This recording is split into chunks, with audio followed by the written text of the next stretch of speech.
Si mund të përfshim të rinjt në aktivitetet e xhamive për të bërë atë qendër të edukimit dhe frymëzimit? Po, rinia duhet mu angazhu më shumë në shtëpitë e Zotit.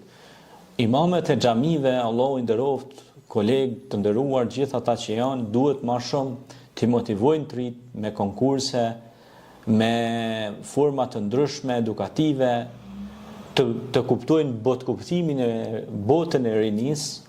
Ne kemi pas shumë për shembull dhe hoxhallar që kanë bërë edhe aktivitete sportive jashtë xhamisë, kuptohet, por pastaj kanë ndodhur dhe orën e edukimit në xhami, pra janë bërë si shok me të rinjt.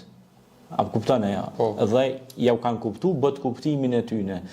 Edhe pastaj shpesh herë kanë organizuar aktivitete të ndryshme të kvizeve, për shembull pyetje, përgjigje, pastaj i kanë bërë disa forma shpërblimi për ata të rinj për t'i motivuar në ato konkurse që kanë marrë pjesë. Unë për shembull kam qenë vetë kur kemi qenë në medrese, po edhe në studim, po edhe në xhami kemi pas disa aktivitete ku merrnim pjesë në garat e diturisë dhe pastaj vendi i parë, i dytë, i tretë i shpërblehej. Po dhe ata që ishin pjesëmarrës shpërbleheshin, sepse nëse shpërblehen vetëm 3 veta, këta tjerë pastaj ndihen keq shpirtërisht pse se morëm edhe na çmimin e parë, dhe dytë dhe tretin.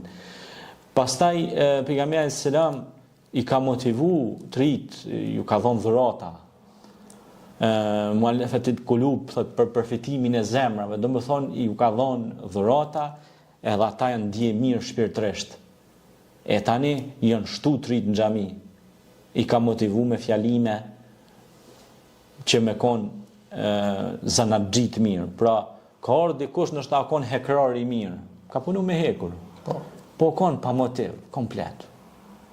Edhe kur e ka afruar, ka thonë, e din se Davudi, a.s. dhe Sulejmani ka punu me hekur, ata në konë të pasur, po edhe vetëm, jo vetëm të pasur materialisht, po edhe shpirtërisht, edhe Zoti ju ka dhënë të mira në këtë jetë. Pra, i ka motivu të rinjt, dhe ju ka dhënë motiv atyne. E kur i ka motivu, sepse dikush mund t'i ketë këtë mirat e botës materiale, po është i thotë, s'ka motiv. Si thonë me ashtru, lira, ai nuk i lën për shtypje, është i pakënaqur. Dhe kjo pra është që inkurajus, ishte beshiran, monedhira, përgëzues, i përgëzonte ata që bëjnë vepra të mira, edhe të rinjt i përgëzonte dhe i inkurajonte ata vazhdimisht. Faleminderit. Faleminderit.